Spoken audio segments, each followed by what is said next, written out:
നാദേന്ദ്രിയം. രചന ദക്ഷ. അവതരണം ഷാഹുൽ മലയിൽ. Editing Faisal C എന്ന് ഊഞ്ഞേരി. ഇങ്ങനെയാണെങ്കിൽ നിനക്ക് നിർത്താൻ മാത്രം നേരം കാണത്തുള്ളൂ. അവൻ അവളെ നോക്കി ഒരാക്കലോടെ പറഞ്ഞു. അവളുടെ മുഖം ഒന്നുകൂടി വീർത്തു. അപ്പൊ പിന്നെ ചേട്ടൻ പോയിട്ട് വൈകിട്ട് വരാം. അപ്പോഴേക്കും നീ ആ നാഗവല്ലിയുടെ ഉടുപ്പൊക്കെ ഇട്ട് റെഡിയായി നിൽക്ക്. അല്ലേലും ഈ 7 മീറ്റർ തുണിയേക്കാളും നിനക്ക് ചേരുന്ന അതാ. എന്നിട്ട് ചേട്ടൻ വരുമ്പോ ഒരു മുறை വന്ന് പാത്തായോ തോം തോം തോം എന്നും പറഞ്ഞു വാ. പിന്നെ നിനക്കൊരു കൂട്ടിന് വേണമെങ്കിൽ ഞാൻ രാമനാഥനാവാ കേട്ടോ. നീ ബുദ്ധിമുട്ടൊന്നുമില്ല. അവൻ അവളെ നോക്കി ചിരിയൊതുക്കി മുണ്ട് മടക്കി കുത്തിക്കൊണ്ട് പറഞ്ഞു. അവനെ നോക്കി അവൾ പല്ലടിച്ചുകൊണ്ട് വിളിച്ചു. എന്തോന്ന്? അവൻ കണ്ണു മിഴിച്ചുകൊണ്ട് അവൾ നോക്കി ചോദിച്ചു. പോടാ പട്ടീന്ന്. അവൾ ഒന്നുകൂടി ഉറക്കി നീട്ടി പറഞ്ഞു. പട്ടി? അത് നിന്റെ നായര്. അവൻ അവളെ നോക്കി പുച്ഛത്തോടെ പറഞ്ഞുകൊണ്ട് ഷർട്ടിന്റെ പോക്കറ്റിൽ കിടന്ന വണ്ടിയുടെ താക്കോൽ ചൂണ്ടുവിരൽ കൊണ്ട് കറക്കി പുറത്തേക്ക് നടന്നു. ഇഡിയറ്റ്. അവൻ പോകുന്ന നോക്കുന്നവളുടെ ചുണ്ടുകൾ ദേഷ്യത്തോടെ മുറുമുറുത്തു. രാവിലെയുള്ള കളരി പരിശീലനം കഴിഞ്ഞ് അരയിൽ കച്ച ചുറ്റിയിരുന്ന ചുവന്ന തുണി അഴിച്ച് അതുകൊണ്ട് വിയർപ്പ് തുടച്ചു മാറ്റി തറവാട്ട് കുളത്തിനരികിലേക്ക് നടക്കാൻ തുടങ്ങുമ്പോഴാണ് അവന്റെ കണ്ണുകൾ ചുറ്റുമതിൽ കെട്ടി സംരക്ഷിച്ചു നിർത്തിയിരിക്കുന്ന കുളത്തിനരികിലെ ആഞ്ഞിലി മരത്തിന് കീഴിൽ നിന്ന് ആരെയോ വീക്ഷിച്ചുകൊണ്ട് നിൽക്കുന്ന രണ്ടുപേരിൽ ഉടക്കുന്നത്. കളരി പരിശീലനത്തിന് വന്ന 2 യുവാക്കളാണ്. എന്തോ പരസ്പരം പറഞ്ഞുകൊണ്ട് അവർ ആ മരത്തിന് മറവിൽ നിന്ന് ആരെയോ നോക്കുകയാണ്. അവർ നോക്കുന്ന ദിശയിലേക്ക് ഇന്ദ്രന്റെ കണ്ണുകളും ചലിച്ചു. കുറച്ചു മാറി അരക്കലിൽ കുഞ്ഞിനെ ഇരുത്തി കുളിപ്പിക്കാൻ നീലെ കണ്ടതും അവന്റെ കണ്ണുകൾ കൂർത്തു വന്നു. അവൻ ശബ്ദമുണ്ടാക്കാതെ അവന്മാർക്കിടയിലേക്ക് നീങ്ങി അവരുടെ തൊട്ടുപിറകിലായി വന്ന് കൈകെട്ടി നിന്നു. ഇന്നലെ ഇട്ട ചുവന്ന താവണിയായിരുന്നു, കുറച്ചുകൂടെ ചേർച്ച. ഒരുവൻ മറ്റൊരുവനോട് പറഞ്ഞു. ഇതും കൊള്ളാം. ഈ പെണ്ണ് എന്തിട്ടാലും ഒടുക്കത്തെ ഭംഗിയാ. ചെറിയമ്പ്രാനും എവിടുന്ന് കിട്ടിയോതിനെ? എവിടെ നമുക്ക് നോക്കിയിരിക്കാൻ പോലും ഒന്നിനെ കിട്ടുന്നില്ല. ആ അങ്ങേരുടെ ഒരു യോഗേ. ഹോ എന്റെ അളിയ, എന്താ ചിരി! പെണ്ണ് കൊല്ലുവാണല്ലോ. ഒരുവൻ നെഞ്ചിൽ കൈവച്ച് അടുത്തിരിക്കുന്നവൻ നോക്കി പറഞ്ഞു. അവന് പുറകിലായി വന്നിരിക്കുന്നവനറിയെ അവനൊന്ന് ഉമിനീരിറക്കിപ്പോയി. ഈന്ദ്രൻ പക്ഷെ അവനെ ഗൗരവത്തോടെ നോക്കിന്നല്ലാതെ ഒന്നും മിണ്ടിയില്ല. എന്ത് കളറാടാ അവൾക്ക്!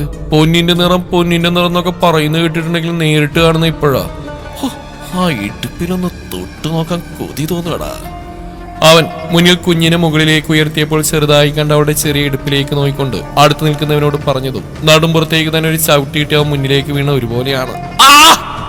അവന്റെ വേദനയോടെയുള്ള ശബ്ദമാണ് തിരികെ പടികേറാൻ തുടങ്ങിയവരുടെ കാലുകളെ പിടിച്ചിർത്തിയത്. അവൾ ശബ്ദം കേട്ട ഭാഗത്തേക്ക് നോക്കിയതും കാണുന്നത് താഴെ കിടക്കുന്നവന്റെ നെഞ്ചിലേക്ക് ആഞ്ഞ് ചവിട്ടുന്ന ഇന്ദ്രനെയാണ്. ചവിട്ടുകൊണ്ട് അവൻ വേദന കൊണ്ട് താഴെ കിടന്ന് പിടയുന്നുണ്ട്. അവൾ ആദ്യം ഒന്ന് അന്തിച്ചു നിന്നെങ്കിലും പിന്നീട് വേഗം കുഞ്ഞിനെ പൊതിഞ്ഞു പിടിച്ചുകൊണ്ട് അവനടുത്തേക്ക് ധൃതിയിൽ നീങ്ങി. എന്തു പറഞ്ഞോളാം നായ നീ! അവൻ താഴെ കിടന്നവനെ വലിച്ചെഴുന്നേൽപ്പിച്ചുകൊണ്ട് ആ ആഞ്ഞിൽ മരത്തിലേക്ക് ചേർത്ത് നിർത്തി അവന്റെ കഴുത്തിൽ കുത്തിപ്പിടിച്ച് അവനോട് അമറി. അവന്റെ ആ പിടുത്തത്തിൽ അവൻ ശ്വാസം കിട്ടാതെ ഇന്ദ്രന്റെ കയ്യിൽ കിടന്ന് പിടഞ്ഞുകൊണ്ടിരുന്നു. അവന്റെ കൂടെ ഉണ്ടായിരുന്നവൻ അവനെ പിടിച്ചു മാറ്റാൻ നോക്കുന്നുണ്ട്. പക്ഷെ ഇന്ദ്രന്റെ കൈകൾ അവനിൽ കൂടുതൽ മുറുകിയതല്ലാതെ അവനിൽ നിന്ന് അവൻ പിടിവിട്ടില്ലെന്ന് വേണം പറയാൻ. എന്താ ഉണ്ടായത്? അവൾ അവനരികിലേക്ക് വന്നിന്ന് ഒരു കൈ കൊണ്ട് കുഞ്ഞിനെ പിടിച്ച് മറു കൈ കൊണ്ട് അവനെ വിടിവിക്കാൻ ശ്രമിച്ചു. എന്തിനാ ഇയാളെങ്ങനെ ഉപദ്രവിക്കണേ? വിട്ടേ അയാളെ, അയാൾ ചത്തുപോകും. അവൾ അവന്റെ കൈ ആ ചെറുപ്പക്കാരന്റെ കഴുത്തിൽ നിന്ന് മാറ്റാൻ ശ്രമിച്ചുകൊണ്ട് പറഞ്ഞു.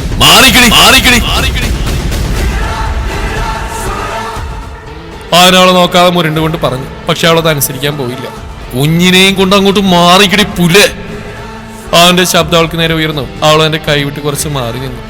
എന്നാൽ പ്രതീക്ഷിക്കാതെയുള്ള അവന്റെ ആ ഗർജനത്തിൽ അവളുടെ കയ്യിൽ നിന്ന് കുഞ്ഞിപ്പുണ്ണ് ഞെട്ടിവരച്ച് കരഞ്ഞു തുടങ്ങി. ഓ ഒന്നില്ലടാ. ഓ അവൾ കുഞ്ഞിനെയും തട്ടിക്കൊടുത്തുകൊണ്ട് അവനടുത്ത് നിന്ന് അല്പം മാറി നിന്നു. ഇന്ദ്രൻ ആ ചെറുപ്പക്കാരനെ തിരിച്ചിർത്തി ആ മരത്തിലേക്ക് മുഖം വെച്ചൊന്ന് ഉരച്ചു. ആ പരിക്കൻ പ്രതലാവിന്റെ ക്ലീൻ ഷേവ് ചെയ്ത മുഖത്തെ രക്തം പൊടിച്ചുകൊണ്ട് കടന്നുപോയി. അവന്റെ അലറിക്കരച്ചിൽ അവിടെ ഉയർന്നു കേൾക്കാൻ തുടങ്ങി. അതുകൊണ്ട് നീരി അവരുടെ കണ്ണുകൾ ഇറുക്കി അടച്ചു. ഇപ്പൊ നിനക്കൊന്ന് തൊട്ടു നോക്കാൻ തോന്നുന്നുണ്ടോടാ? ഇന്ദ്രൻ അവന്റെ മുഖം ആ മരത്തിലേക്ക് തന്നെ അമർത്തി വെച്ചുകൊണ്ട് ദേഷ്യത്തിൽ ചോദിച്ചു. ആ ചോദ്യം കേട്ടോ നീലി അവനെ കാര്യം മനസ്സിലാവാതെ മുഖം ചുളിച്ച് നോക്കി. നിനക്കൊക്കെ കപ്പ് തീർക്കാൻ ഇവിടുത്തെ പെണ്ണിനെ തന്നെ വേണം അല്ലടാ നായേ! ചോദിച്ചുകൊണ്ട് അവനെ ഇന്ദ്രൻ താഴേക്ക് തള്ളിയിട്ടു. നീലി അവൻ പറഞ്ഞു കേട്ടത് കണ്ണുമിഴിച്ച് നിന്നുപോയി. അയ്യോ, ഞങ്ങൾക്കൊരു തെറ്റുപറ്റിയ ചെറിയമ്പുരാനെ ആരും വെറുതെ വിടണം, ഞാൻ അവനെ കാല് പിടിക്കാം. മറ്റേ പയ്യൻ അവന്റെ കാലിലേക്ക് വീണാറാഞ്ഞതും ഇന്ദ്രൻ അവനെ പിടിച്ചു വരുത്തി അവന്റെ മുഖത്തേക്ക് തന്നെ ചെകിട്ട് പൊളിഞ്ഞു പോകുന്ന പോലെ ഒന്ന് കൊടുത്തു. അവൻ മുഖം പൊത്തി അവന്റെ കാൽ കീഴിലേക്ക് ഇരുന്നു പോയി. നിനക്കൊക്കെ നോക്കി രസിക്കാൻ വേറെ വല്ലയിടത്തും പോയി ആയിക്കോളാം, അല്ലാതെ ഈ തറവാണ്ട പെണ്ണിന് നേരെ നിന്റെയൊക്കെ ദൃഷ്ടി പതിഞ്ഞാ ആ കണ്ണ് ഞാനിങ്ങ് പിഴുതെടുക്കും. ഇന്ദ്രൻ അവരോട് ശബ്ദം ഉയർത്തിക്കൊണ്ട് പറഞ്ഞു. അവന്റെ ആ സംസാരത്തിൽ നിന്ന് നീലി ഏറെക്കുറെ കാര്യം ഊഹിച്ചെടുത്തും അവൾക്ക് സങ്കടം വന്നു പോയി. അവൾ തോളിൽ കിടന്ന് കരയുന്ന കുഞ്ഞിനെ ഒന്ന് അടക്കി പിടിച്ചുകൊണ്ട് അവരെ തല ഉയർത്തി നോക്കാതെ അവിടെ നിന്നു. ഇനി കളരി കിളരി എന്നും പറഞ്ഞ് നീയൊക്കെ ഇതിനകത്ത് കാലെടുത്ത് വെച്ചാലുണ്ടല്ലോ. അവൻ അവരോട് ചൂണ്ടുവിരൽ ചൂണ്ടിക്കൊണ്ട് പറഞ്ഞു. അയ്യോ ചെറിയമ്പുരാനെ, ഞങ്ങൾ ഇനി അങ്ങനെയൊന്നും ചെയ്യില്ല. സത്യം, ഈ കുട്ടിയെന്നല്ല ഒരു പെണ്ണിനെ ഇനി ഞങ്ങൾ മുഖം ഉയർത്തി പോലും നോക്കില്ല. ദയവ് ചെയ്ത് ഞങ്ങളെ പറഞ്ഞു വിടരുത്. അവൻ ഇന്ദ്രന്റെ കാൽ കീഴിരുന്ന് അപേക്ഷിച്ചു. പെങ്ങളെ ഒന്ന് പറയൂ പെങ്ങളെ, സത്യമായിട്ട് ഇനി ഞങ്ങൾ അങ്ങനെയൊന്നും ചെയ്യില്ല പെങ്ങളെ. ഞാൻ വേണേ പെങ്ങളെ കാല് പിടിക്കാം പറഞ്ഞുകൊണ്ട് അവനവളുടെ കാലിലേക്ക് പിടിക്കാൻ ആഞ്ഞതും അവളുടെ കാലിൽ നിന്റെ വിരൽ തുമ്പെങ്ങാനും പതിഞ്ഞ ഇന്ദ്രന്റെ ശബ്ദം അവിടെ ഉയർന്നു. അവൻ ചെയ്യാമെന്ന് പാതിൽ നിർത്തിക്കൊണ്ട് ഇന്ദ്രനെ നോക്കി. എഴുന്നേക്ക്, ഇന്ദ്രൻ രണ്ടുപേരോടുമായി പറഞ്ഞു. ചെറിയമ്പുരാനെ, ഞങ്ങൾ ഇനി എഴുന്നേൽക്കണം നാറികളെ. അവന്റെ ശബ്ദം അവിടെ ഉയർന്നു. രണ്ടെണ്ണവും ചാടി എഴുന്നേറ്റു. ഇന്ദ്രൻ അവർക്കടുത്തേക്ക് നീങ്ങിയിരുന്നു. വേണ്ട, വാ നമുക്ക് പോവാം, കുഞ്ഞെ കരയണണ്ടില്ലേ. അവൻ വീണ്ടും അവരെ തല്ലാൻ പോവാണെന്ന് വിചാരിച്ച് നീല അവന്റെ കയ്യിൽ പിടിച്ചോണ്ട് പറഞ്ഞു. ഇനി നിന്നെയൊക്കെ ഈ പരിസരത്തെങ്ങാനും ഞാൻ കണ്ട. അവൻ അവളുടെ കൈ കുടഞ്ഞെറിഞ്ഞുകൊണ്ട് അവളുടെ നേർക്ക് നടക്കാനഞ്ഞതും അവൾ വീണ്ടും അവന്റെ കൈകൾ പിടുത്തമിട്ടു. മതി, വാ, അവരൊക്കെ ശ്രദ്ധിക്കുന്നു, നമുക്ക് പോവാം. അവൾ ഉറക്കിയുള്ള ശബ്ദം കേട്ട് അങ്ങോട്ടേക്ക് എത്തി നോക്കാവുന്ന തലകളെ ശ്രദ്ധിച്ചുകൊണ്ട് ഇന്ദ്രന്റെ കയ്യിൽ പിടിച്ച് അവൾക്കൊപ്പം വരാനെന്ന പോലെ വലിച്ചു. അവൻ അവരെ രണ്ടുപേരെയും നോക്കി പേടിപ്പിച്ച് ചുറ്റും കൂടി നിൽക്കുന്നവരിലൂടെ ഒന്ന് കണ്ണു വായിച്ചുകൊണ്ട് അവളുടെ കൈയും പിടിച്ച് വീടിന്റെ സൈഡിലുള്ള വാതിലൂടെ അകത്തേക്ക് നടന്നു. ആ ആൾക്കൂട്ടത്തിനിടയിൽ നിന്ന് ഇതെല്ലാം കണ്ട് അവരിലേക്ക് തന്നെ നോക്കുന്നവന്റെ ചുണ്ടുകളൊന്ന് പുച്ഛത്തിൽ കൂടി. അപ്പൊ കൊള്ളേണ്ടടുത്ത് കൊണ്ടാ നിനക്ക് പൊള്ളും അല്ലേടാ ഇന്ദ്ര. ജീത്ത് അവളുടെ കൈയും പിടിച്ച് ദേഷ്യത്തിൽ നടന്നവനെ നോക്കിക്കൊണ്ട് പറഞ്ഞു. ഇനി എന്തു വേണമെന്ന് എനിക്ക് നന്നായിട്ട് അറിയാം. അത് പറയുമ്പോൾ അവന്റെ കണ്ണുകൾ നീലിയിലായിരുന്നു. ഉള്ളിലെ ദേഷ്യം അടക്കാൻ എന്ന പോലെ അവന്റെ കൈകൾ അവളുടേതിലൊന്നും മുറുകി. അവളെയും വലിച്ചുകൊണ്ട് ദേഷ്യത്തിൽ അകത്തേക്ക് നടക്കുന്നവനെ കണ്ടതും ഊൺമേശയ്ക്ക് ചുറ്റും വട്ടം കൂടിയിരുന്ന് പ്രാതൽ കഴിച്ചുകൊണ്ടിരിക്കുന്നവരുടെ കണ്ണുകൾ അവരെ സംശയത്തോടെ ഉറ്റുനോക്കി. തങ്ങളെ തന്നെ ഉറ്റുനോക്കുന്നവരെ കണ്ടതും അവൾ പതർച്ചയോടെ അവരെ നോക്കിക്കൊണ്ട് അവന്റെ കൈ തന്നിൽ നിന്ന് വിടുവിക്കാൻ ശ്രമിച്ചുകൊണ്ടിരുന്നു. എന്നാൽ അവനതൊന്നും ശ്രദ്ധിക്കാതെ അവളുമായി മുന്നോട്ട് തന്നെ നടന്നു നീങ്ങി. കണ്ടില്ലേ അവളുടെ കൈയും പിടിച്ചുള്ള അവന്റെ പോക്ക്. അവൾ അവന്റെ ഭാര്യയാണെന്ന പോലെ ചില നേരത്തെ അവന്റെ പെരുമാറ്റം. ആളുകളൊക്കെ ഇപ്പൊ തന്നെ പലതും പറഞ്ഞു തുടങ്ങിയിട്ടുണ്ട്. നന്ദിക അവിടെ ഇരുന്ന് ശിവശങ്കരൻ ഒന്ന് ഇടം കണ്ടിട്ട് നോക്കിക്കൊണ്ട് സൗദാമിനിയോടായി പറഞ്ഞു. ഇദ്ദേഹത്തിനൊരു തീരുമാനം ഉടനെ കാണും. ഇല്ലാച്ച ആ പെണ്ണ് നിറവയറുമായിട്ട് പടിയിറങ്ങുന്നത് കാണേണ്ടി വരും. നാട്ടുകാർക്ക് പറഞ്ഞു ചിരിക്കാൻ മറ്റൊന്നു കൂടി എന്തിനാ നമ്മളായിട്ട് ഉണ്ടാക്കി കൊടുക്കുന്നേ. സൗദാമിനി ഭക്ഷണം കഴിക്കാതെ അവർ പോയ വഴിയെ നോക്കിയിരിക്കുന്ന തന്റെ ഭർത്താവായ ശിവശങ്കരൻ നമ്പിയോടായി പറഞ്ഞു. അയാൾ ഉള്ളിൽ പല കണക്കൂട്ടലും നടത്തിക്കൊണ്ട് അവരൊന്നും നീട്ടിമൂളിയതല്ലാതെ അവരോട് മറുത്തൊരു വാക്കുപോലും പറഞ്ഞില്ല. അവരെ ആരെയും ഗൗനിക്കാതെ അവളെയും വലിച്ചവൻ നേരെ പോയത് അവളുടെ തന്നെ മുറിയിലേക്കാണ്. അതിനകത്ത് കയറിയതും അവനവളുടെ കൈവിട്ടുകൊണ്ട് വാതിൽ കൊട്ടിയടച്ച് അതിലേക്ക് ചാരി തന്റെ ദേഷ്യം നിയന്ത്രിക്കാനെന്നപ്പോൾ തന്റെ കണ്ണുകൾ അടച്ച് നിന്നു. നീലി അവനെ നോയിക്കൊണ്ട് തോളിൽ കിടന്ന് വാവിട്ട് കരയുന്ന കുഞ്ഞിനെ ശാന്തിയാക്കാൻ ശ്രമിച്ചുകൊണ്ടിരുന്നു. ഇങ്ങനെ കരയില്ല എന്റെ കുഞ്ഞെ നീ. അവൾ തോളിൽ കിടന്ന് വിങ്ങി വിങ്ങി കരയുന്ന കുഞ്ഞിനെ നോക്കി പറഞ്ഞു. പിന്നീട് ടേബിളിൽ നിന്ന് പാൽക്കുപ്പി കുഞ്ഞിന്റെ വായിലേക്ക് വെച്ചു കൊടുത്ത് വായിലേക്ക് ഇനിഞ്ഞിറങ്ങിയ പാൽമധുരം നുണഞ്ഞിറക്കിയതും ആള് പതിയെ ശാന്തയായി. അവൾ കുഞ്ഞുമായി കിടക്കിലേക്ക് ഇരുന്നുകൊണ്ട് അവനെ നോക്കി. അവന്റെ കണ്ണുകൾ അത് തന്നിൽ ഉറച്ചു നിൽക്കുകയാണെന്ന് കണ്ടതും അവളൊന്ന് പതറി. എന്താ? അവൾ തന്നെ മീഴിച്ചിമാതെ ഗൗരവത്തോടെ നോക്കി നിൽക്കുന്നവനോട് ഒരു പതറലോടെ ചോദിച്ചു. അവനതിന് മറുപടി പറയാതെ അവൾക്കടുത്തേക്ക് നടന്നു. തനിക്കരികിലേക്ക് വരുന്നവനെ കണ്ടതും അവളൊന്ന് പതറി. അവൻ അവൾക്ക് തൊട്ടരികിൽ വന്നിരുന്നു. അവൾ അല്പം അവനിൽ നിന്ന് വിട്ടുമാറിയിരുന്നു. അവന്റെ കണ്ണുകൾ അവളുടെ കയ്യിൽ കിടന്ന് പാൽ നുണയുന്ന കുഞ്ഞിലേക്ക് പോയി. ഇത്ര നേരം വാകേറി കരഞ്ഞ ആളെയല്ല, ഇപ്പോൾ ആ കുഞ്ഞിമുഖം ശാന്തമാണ്. എന്നാലും ആ ഉണ്ടക്കണ്ണുകളിൽ കരഞ്ഞതിന്റെ അവശേഷിപ്പ് പോലെ കണ്ണുനീർ തിളങ്ങി നിൽക്കുന്നുണ്ട്. അവൻ കുഞ്ഞിന്റെ തലയിലൂടെ ഒന്ന് തഴുകി. അവളുടെ കണ്ണുകളും ശാന്തമായി പാലുടിക്കുന്ന കുഞ്ഞിലുടക്കി നിന്നു. എന്തിനാ ഇവരോട് വഴക്കിന് പോയേ? ആൾ കുഞ്ഞിന്റെ മുഖത്തുനിന്ന് കണ്ണു മാറ്റാതെ അവനോട് ചോദിച്ചു. പിന്നെ ഞാൻ എന്ത് വേണമായിരുന്നു? ആമാര് വന്ന് തൊട്ടുമുങ്ങുന്നവരെ കൈകിട്ട് നോക്കി നിൽക്കണമായിരുന്നോടി. അവൻ അവളോട് ശബ്ദം പരമാവധി കുറച്ചുകൊണ്ട് മുരണ്ടു. അവനതിനൊന്നും മിണ്ടിയില്ല. മര്യാദയ്ക്ക് ഇത് ചുറ്റി നടക്കാൻ പറ്റില്ല അച്ഛാ. ഇന്നത്തോടെ ഈ കോലം കെട്ടിൽ അവസാനിപ്പിച്ചേക്കണം. ഇല്ലെങ്കിൽ എല്ലാം കൂടെ തീയിട്ട് കത്തിക്കും ഞാൻ പറഞ്ഞേക്കാം. അവൻ അവളുടെ വേഷത്തിലേക്കൊന്ന് കണ്ണാണിച്ചുകൊണ്ട് പറഞ്ഞു. ഞാനിത് മര്യാദക്ക് തന്നെയാ ചുറ്റുന്ന്. ആളവനെ മുഖമുയർത്തി നോക്കാതെ ശബ്ദം കുറച്ചുകൊണ്ട് പറഞ്ഞു. പിന്നെ എന്താടി അവന്മാര് കണ്ട്? നിന്റെ അച്ഛന്റെ ഊട്ടുപുരയോ? അവൻ പല്ലിയടിച്ചുകൊണ്ട് അവളോട് ചോദിച്ചു. അതിനവളൊന്നും പരിങ്ങിയതല്ലാതെ ഒന്നും പറഞ്ഞില്ല. ഒരു കാര്യം ഞാൻ പറഞ്ഞേക്കാം. പുതിയൊരു അവതാരങ്ങൾ ബാംഗ്ലൂരിൽ നിന്ന് കെട്ടിയെടുത്തിട്ടുണ്ട്.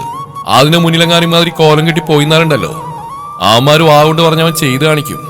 അന്നേരം മോങ്ങി കുത്തി കയറിയിരുന്ന പൊന്നു മോളെ, എന്റെ കയ്യിൽ നിന്ന് ആദ്യം അടി വീഴാൻ പോകുന്ന നിനക്കായിരിക്കും. അവൻ അവൾക്ക് നേരെ വിരൽ ചൂണ്ടിക്കൊണ്ട് പറഞ്ഞു. ഞാൻ എന്ത് ചെയ്തിട്ട് എന്നോട് ഇങ്ങനെയൊക്കെ പറയുന്നത്? നീ ഒന്നും ചെയ്യില്ല, അതുകൊണ്ടാ എനിക്കിങ്ങനെ തൊണ്ട കയറേണ്ടി വരുന്നത്. നോക്കിയും കണ്ടു നിന്നാ നിനക്ക് നന്ന്. ഇനി ഈ കാര്യം എന്നെ കൊണ്ട് വീണ്ടും വീണ്ടും പറയിപ്പിക്കാൻ ഇടവരുത്തരുത്. അവനവളെ നോക്കി കടുപ്പിച്ച് പറഞ്ഞു. ഞാൻ ശ്രദ്ധിച്ചോളാം. അതിനവനെ നീട്ടി മൂളി. മോളെ ഒന്ന് എടുക്കുമോ, എനിക്കൊന്ന് കുളിക്കണമായിരുന്നു. ആൾ അവനെ നോക്കാ പറഞ്ഞു നിർത്തി. ഞാനത് ഉയർത്തിരിക്കുക. അവൻ ദേഹത്തേക്ക് നോക്കിക്കൊണ്ട് അവളോട് പറഞ്ഞു. സാരില്ല, ഞാനിവിടെ കിടത്താം. ഞാൻ വരുന്നിടം വരെ ഇവിടെ ഇരുന്ന് അവളെ നോക്കിയാൽ മതി. ആൾ കുഞ്ഞിനെ കിടക്കയിലെ ഷീറ്റിലേക്ക് ഒരു തുണി വിരിച്ചുകൊണ്ട് കിടത്തുന്നതിനൊപ്പം അവനോടായി പറഞ്ഞു. പാലുകുടിയെല്ലാം കഴിഞ്ഞതും ആൾ ഉഷാറായിട്ടുണ്ട്. കയ്യിലെ കാലിക്കുപ്പി വായിലേക്ക് വെച്ച് കടിച്ചു നോക്കിയാണ് ആള്. അവൻ കുഞ്ഞിനെ നേർക്ക് തിരിഞ്ഞിരുന്നു. ഈ ഉടുപ്പൊന്ന് ഇടിച്ചു കൊടുത്തേക്ക്, ഞാൻ വേഗം വരാം. അവൾ അവനരികിലേക്ക് ഒരു നിക്കറും വള്ളിക്കുപ്പായം വെച്ചു കൊടുത്തുകൊണ്ട് പറഞ്ഞു. ശേഷം മുറിയിലെ മരലമാര തുറന്ന് കുളിച്ചു മാറാനുള്ളവ എടുത്ത് പുറത്തേക്ക് നടന്നു. അവനവൾ പോകുന്ന നോക്കിക്കൊണ്ട് കുഞ്ഞിലേക്ക് ശ്രദ്ധ തിരിച്ചു. എന്നാൽ കുളിക്കാനായി പുറത്തേക്ക് ഇറങ്ങിയവളുടെ കണ്ണുകൾ കുളിമുറിക്കടുത്ത് ഒരു സിഗരറ്റ് മോശി നിൽക്കുന്നവനിൽ തന്നെ തറച്ചു നിന്നു. അവൾ അവനാരെന്ന് മനസ്സിലാവാതെ മുഖം ചുളിച്ചു നോക്കി. ഒരു കറുത്ത നിക്കറും കയ്യില്ലാത്ത ബനിയനുമാണ് അവന്റെ വേഷം. നീണ്ട മുടികൾ മുഴുവൻ പുറകിലേക്ക് കെട്ടിവെച്ചിട്ടുണ്ട്. അവിടെയെല്ലാം അലസമായി കണ്ണോടിച്ചിരുന്നവന്റെ കണ്ണുകൾ അവളിലേക്ക് പാളി വീണത് പെട്ടെന്നായിരുന്നു. തന്നെ ആളാരാണെന്നറിയാൻ നോക്കിയിരിക്കുന്നവളെ കണ്ടതും തേടിയ വഴി കാൽ ചുറ്റിയ പോലെ അവന്റെ ഉള്ളം സന്തോഷിച്ചു. അവന്റെ തിരസ്കരണ നിറമുള്ള കണ്ണുകൾ അവളിൽ തുളച്ചു കയറി. ശേഷം അവളിൽ നിന്ന് ഓട്ടം മാറ്റാതെ തന്നെ ചുണ്ടിൽ എരിഞ്ഞില്ലാതായിക്കൊണ്ടിരിക്കുന്ന സിഗരറ്റ് കുറ്റിയൊന്ന് ആഞ്ഞു വലിച്ചു വിട്ടതിന് ശേഷം അവന് തന്റെ കാൽ കീഴിലിട്ട് ചവിട്ടി അരച്ചു. തന്നിൽ തുളച്ചു കയറുന്ന അവന്റെ മിഴികളെ അറിയവേ അവൾ മുന്നോട്ടൊരടി നീങ്ങാൻ കഴിയാതെ നിന്നുപോയി. അവൻ തനിക്കരികിലേക്ക് വരാൻ മടിച്ച ആ ചവിട്ടുവഴിയിൽ തന്നെ നിലയുറപ്പിച്ചവൾക്ക് അരികിലേക്ക് നടന്നെടുത്തു. തന്നെ ലക്ഷ്യം വെച്ച് വരുന്നവനെ കണ്ടതും അവളൊരു അസ്വസ്ഥതയോടെ തിരിയാൻ നിന്നും അവൾ അതിൽ നിന്ന് തടഞ്ഞുകൊണ്ട് അവന്റെ ശബ്ദത്തോട് ഉയർന്നു. ഏയ് സ്റ്റോപ്പ് ദെയർ. അവൻ താൻ അടുത്തേക്ക് വരുന്നുണ്ടും പിന്തിരിഞ്ഞടക്കാൻ തുടങ്ങിയവൾ തടഞ്ഞിരുത്തിക്കൊണ്ട് അവൻ വിളിച്ചു പറഞ്ഞു. അത് കേട്ടത് ഇന്ന് വരട്ടെ എന്ന ധാരണയിൽ അവൾ അവന് നേർക്ക് തിരിഞ്ഞു. അവൻ ചിരിയോടെ അവളെ തൊട്ടുമുമ്പിൽ വന്നു നിന്നു. അവന്റെ ദേഹത്തു നിന്ന് വമിക്കുന്ന വില കൂടിയ സുവാസനത്തിന്റെ മതഗന്ധം അവളുടെ നാസികയിലേക്ക് തുളച്ചു കയറിയതും അവളൊന്ന് മൂക്കിച്ചു വിളിച്ചു പോയി. അവൻ തനിക്കൊരു കയ്യകലത്തിൽ നിൽക്കുന്നവളെ മതിമറന്ന് നോക്കി കാണുകയായിരുന്നു. പകലിലെ സൂര്യകാന്തിയുടെ തിളക്കം പോലും മങ്ങിപ്പോകുന്ന ഒരു ശുദ്ധിമയമുള്ള തേജസ്സാണ് അവളുടെ മുഖത്ത്. കണ്ണുകളിൽ കനിവും കാരുണ്യവും ചേർന്ന ദൈവികമായ ദീപ്തി. അത് നോക്കി നിൽക്കുമ്പോൾ ആത്മാവിനെ തൊട്ടുണർത്തും പോലെ. കടഞ്ഞെടുത്ത വെണ്ണ പോലെ നിർമ്മലമായ ചർമ്മത്തിൽ പുലരിയിലെ തളിർപാത്രം പോലെ പ്രകാശപൂരിതമാണ്. നാസിക നിർമ്മിതിയുടെ സൂക്ഷ്മതയോടെ മുഷിച്ചിൽ പോലും അലങ്കാരമാവുന്ന വിധത്തിൽ മുഖത്തിന്റെ താളങ്ങൾ കൃത്യമായ താളഭംഗിയിൽ ദൈവത്തിന്റെ സ്പർശം ഉൾക്കൊണ്ടിരിക്കുന്ന പോലെ. ഒരിക്കൽ കണ്ടാൽ മനസ്സിൽ പതിയുന്ന ആലയം പോലെ മനസ്സിനെ ശാന്തമാക്കുന്ന ഒരു മുഖം. അവനൊരു നിമിഷം മതിമറന്ന് അവളെ തന്നെ നോക്കി നിന്നുപോയി. അവന്റെ സർവവും വിസ്മരിച്ചുകൊണ്ടുള്ള ഭാവം അവളെ നന്നേ അസ്വസ്ഥയാക്കി. ആരാ, എന്തിനാ എന്നെ വിളിച്ചേ? അവൾ നിവൃത്തിയില്ലാതെ അവനോട് ചോദിക്കുക തന്നെ ചെയ്തു. അവളുടെ ചോദ്യമാണ് അവളെ നാം ആയികലോകത്തും തിരികെ എത്തിച്ച്. എന്താ, ആരാ നിങ്ങള്, എന്തിനാ എന്നെ വിളിച്ചേ? അവൾ അവനെ നോക്കി തന്റെ ചോദ്യം ആവർത്തിച്ചു. നീലിയല്ലേ? അവൻ അവളെ നോക്കി ചിരിയോടെ ചോദിച്ചു. അതെ, എന്താ? ഒന്നുമില്ല, ഒന്ന് പരിചയപ്പെടാൻ വിളിച്ചാ. കേട്ടുകേൾവി മാത്രമേ ഉണ്ടായിരുന്നുള്ളൂ ഇങ്ങനെ ഒരാളെ പറ്റി. അതൊന്ന് പരിചയപ്പെട്ടിടാന്ന് കരുതിയത്. അവൻ അവളെ നോക്കി വശ്യമാർന്നൊരു പുഞ്ചിരിയോടെ പറഞ്ഞു. ആരാ, എനിക്ക് മനസ്സിലായില്ല. അവൾ മുന്നിൽ നിൽക്കുന്നതിനോട് നെറ്റി വിളിച്ചുകൊണ്ട് ചോദിച്ചു. ഞാനിവിടെ ഈ തറവാട്ടിൽ തന്നെ ഉള്ളതാ. താൻ എന്നെ കാണാൻ വഴിയില്ല. ഞാനിവിടെ ഇല്ലായിരുന്നു, അങ്ങ് ബാംഗ്ലൂരായിരുന്നു. ഇന്നലെ രാത്രി എത്തിയത്. അവനത് പറഞ്ഞു. അവൾക്ക് ഇന്നലെ രാത്രിയിലെ കാര്യങ്ങളും പിന്നെ ഇന്ന് ഇന്ദ്രൻ പറഞ്ഞ വാക്കുകളുമാണ് ഓർമ്മയിൽ വന്നത്. അവളൊന്ന് ഉമിനീരിറക്കിക്കൊണ്ട് അവനെ നോക്കി. താൻ എന്താണോ എന്നെ ഇങ്ങനെ നോക്കുന്നത്? അവളുടെ പെട്ടെന്നുള്ള മുഖഭാവം കണ്ടതും അവൻ ചിരിയോടെ തിരക്കി. എനിക്ക് പോണം. അവൾ പറഞ്ഞുകൊണ്ട് മുന്നിലേക്ക് നടക്കാനഞ്ഞതും അവൻ ആ നീക്കത്തെ തടഞ്ഞുകൊണ്ട് പെട്ടെന്ന് അവളുടെ മുന്നിലേക്ക് കയറി നിന്നു. അത് എന്ത് പോക്കാ നീ? എന്റെ പേര് പോലും ചോദിക്കാതെ അങ്ങ് പോവാ വേണ്ട? അവൻ അവളോട് കളിയോടെ ചോദിച്ചു. വേണ്ട, എനിക്ക് പോണം. അവൾ ഉള്ളിൽ തോന്നിയ ഭയം മറച്ചു പിടിച്ചുകൊണ്ട് അവനോട് പതറിലേതും കൂടാതെ ഉറച്ച സ്വരത്തിൽ പറഞ്ഞു. ശരി, പോയിക്കോ. ഇനി ഞാൻ കാരണം നീലിമ തമ്പുരാട്ടിയുടെ കുളി തെറ്റണ്ട. അവൻ അവളോട് അർത്ഥം വെച്ച് പറഞ്ഞു. അവൾ പെട്ടെന്ന് തന്നെ അവന്റെ മുഖത്തേക്ക് ഞെട്ടിലോടെ നോക്കി. ഇങ്ങനെ മേടിച്ചു നോക്കാതെടോ നീലി. ഇപ്പൊ താൻ ചെല്ല്, നമുക്ക് വഴിയെ പരിചയപ്പെടാം. അതിനൊക്കെ ധാരാളം സമയം ഇങ്ങനെ കിടക്കല്ലേ, താൻ ചെല്ലാൻ നോക്ക്. അവൻ അവൾക്ക് മുമ്പിൽ നിന്ന് മാറിക്കൊടുത്തുകൊണ്ട് പറഞ്ഞു. അവൾ വേഗം അവനെ കടന്നുപോയി. ഇന്ദ്രനല്ല, ഏത് ചന്ദ്രൻ വന്നാലും ഈ കൈകൾക്കുള്ളിൽ കിടന്ന് പെടഞ്ഞ് തീരാനാണല്ലോ ഇല്ലിക്കലെ ഈ തമ്പുരാട്ടി കുട്ടിയുടെ വിധി. ആളാൻ പോയ വഴിയെ നോക്കിക്കൊണ്ട് വക്രിച്ച ഒരു ചിരിയോടെ പറഞ്ഞു. എന്താ ആ അസത്തിനോടൊരു കൊഞ്ചില്?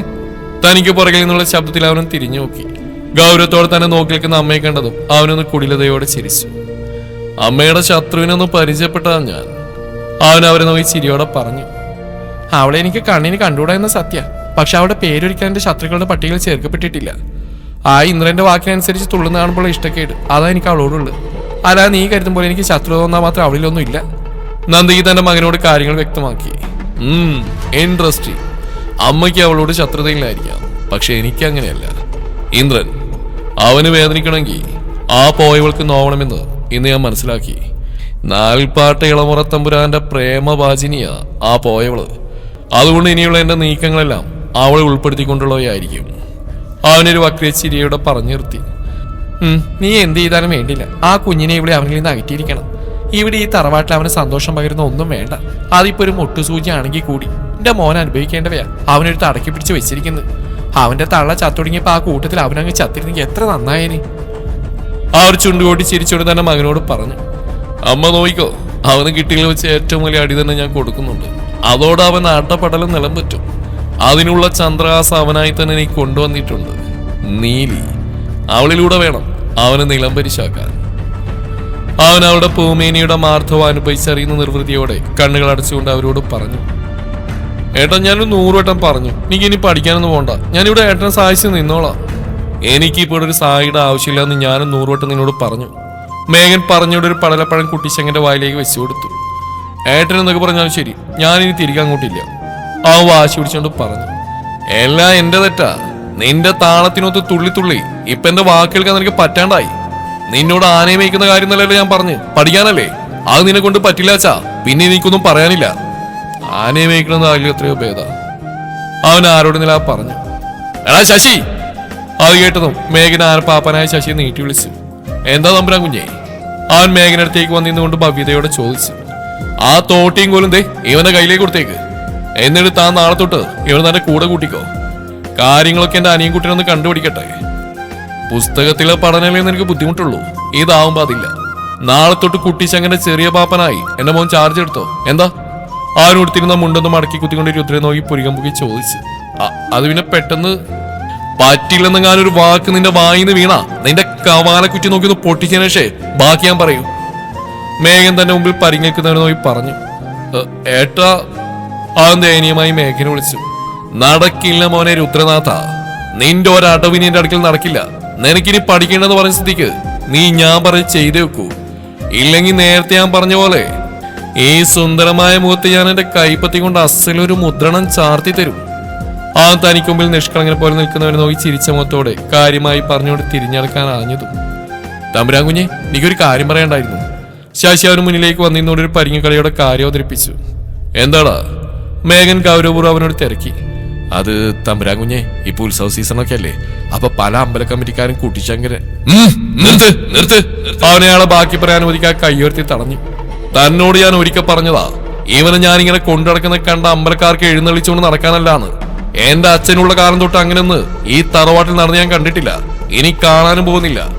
ചന്ദ്രമംഗലത്തെ കുട്ടിശങ്കരൻ ഒരു ദേവിയുടെയും തിടമ്പേറ്റാൻ ഉദ്ദേശിക്കുന്നില്ലെന്ന് താൻ അവരോട് പറഞ്ഞേക്ക്. അതിനല്ല അവന് ഞാൻ എന്റെ കുഞ്ഞിനെ പോലെ കൊണ്ടുനടക്കുന്നത്.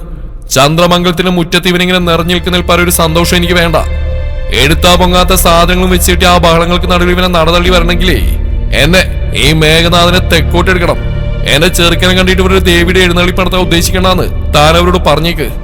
അവൻ ഈ ഭൂമിയിൽ ഒരേ ഒരു ഉടയോനേ ഉള്ളൂ, അത് ഈ ചന്ദ്രമംഗലത്തെ മഹേശ്വര മേഘനാഥൻ എന്ന ഞാനാ. അല്ലാതെ അവനൊരു നടപ്പന്തലിന്റെയോ വാദ്യഘോഷങ്ങളുടെയോ നെറ്റിപ്പട്ടത്തിന്റെയോ ആവശ്യമില്ല, ഇനി ഉണ്ടാവാനും പോകുന്നില്ല. അവനെയാളെ നോക്കി കടുപ്പിച്ച് പറഞ്ഞുകൊണ്ട് വണ്ടിയെടുത്ത് അവിടുന്ന് പോയി. കുളിച്ചിറങ്ങിയവൾ ഉടുത്തുമാറിയ തുണിയൊന്ന് കുത്തി തിരുമ്മിയിട്ട ശേഷം വേഗം അടുക്കളപ്പുറത്തൂടെ അകത്തേക്ക് നടന്നു കയറി. വേഗം വരാമെന്ന് പറഞ്ഞ് പോയതാണ്. ഇപ്പോൾ സമയം 1 മണിക്കൂർ കഴിഞ്ഞു. അവൾ ഹാളിലേക്ക് കാലെടുത്ത് വെച്ചും കാണുന്നത് അവിടെ ഇരുന്ന് കാര്യമായി മുത്തശ്ശനോട് സംസാരിക്കുന്ന ചിത്തുവിനെയാണ്. നടന്നു വരുന്നവളെ കണ്ടതും അവളെ നോക്കിയൊന്ന് കണ്ണിറുക്കി പുഞ്ചിരിച്ച ശേഷം അവൻ ശിവശങ്കരനോട് തന്നെ സംസാരം തുടർന്നു. അവന്റെ നോട്ടവും ഭാവവും എല്ലാം അവളിൽ അസ്വസ്ഥത തീർക്കുന്നുണ്ട്. അവൾ വേഗം തന്നെ മുറി ലക്ഷ്യം വെച്ച് നടന്നു നീങ്ങി.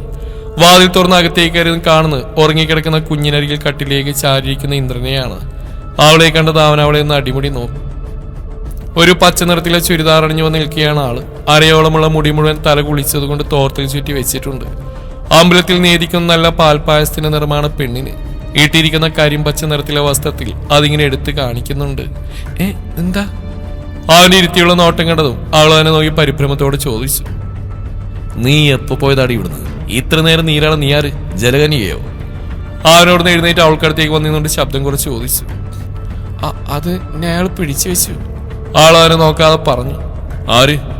അവന്റെ ശബ്ദം ഗൗരവത്തിലായി. അത് നേരത്തെ പറഞ്ഞില്ലേ ബാംഗ്ലൂരിൽ നിന്ന് വന്ന ഒരാളെ പറ്റി. ആൾ അവനോട് പരിങ്ങലോടെ പറഞ്ഞു നാവ് വായിലേക്ക് ഇട്ടില്ല. അതിനു മുന്നേ നീ അവന്റെ അണ്ണാക്കിലേക്ക് കയറി കൊടുത്തോ? അവൻ അവളെ നോക്കി കണ്ണുട്ടിക്കൊണ്ട് ചോദിച്ചു. ഞാൻ എന്ത് ചെയ്തിട്ടാ ഇങ്ങനെ വഴക്ക് പറയണേ? അവൾ ഇത്തിരി ശബ്ദം കുറച്ചുകൊണ്ട് അവനോട് പരിഭവിച്ചു. നീ പ്രത്യേകിച്ചൊന്നും ചെയ്യണ്ട, എന്റെ മുന്നിൽ വന്നിങ്ങനെ പരിങ്ങി നിന്നാ മതി. അത് കാണുമ്പോ തന്നെ രണ്ടു പറയാൻ എന്റെ നാവ് ധരിക്കും. അവനവളെ പുച്ഛിച്ചുകൊണ്ട് പറഞ്ഞു. അത് കേട്ടത് അവിടെ ചുണ്ടുകളൊന്ന് കൂർത്തു വന്നു. അതിനോട് എന്താ പറഞ്ഞേ? അവനവളെ നോക്കി ഗൗരവത്തോട് ചോദിച്ചു. ഇനി ഞാൻ കാരണം നീലമ തമ്പുരാട്ടിയുടെ കുളി തെറ്റണ്ട. അവന്റെ വാക്കുകൾ അവളുടെ ചെവിയിൽ കടന്ന് കറങ്ങിക്കൊണ്ടിരുന്നു. അത് അവൻ പറഞ്ഞ ഇന്ദ്രനോട് പറയാൻ നന്നായി ബുദ്ധിമുട്ടി. എന്താടി? അവന്റെ ശബ്ദത്തിൽ ഉയർന്നു. അവൾ എന്തു പറയണമെന്നറിയാതെ നിന്നു. തുടരും ഈ കഥയുടെ ബാക്കി ഭാഗം നാളെ ഇതേ സമയം.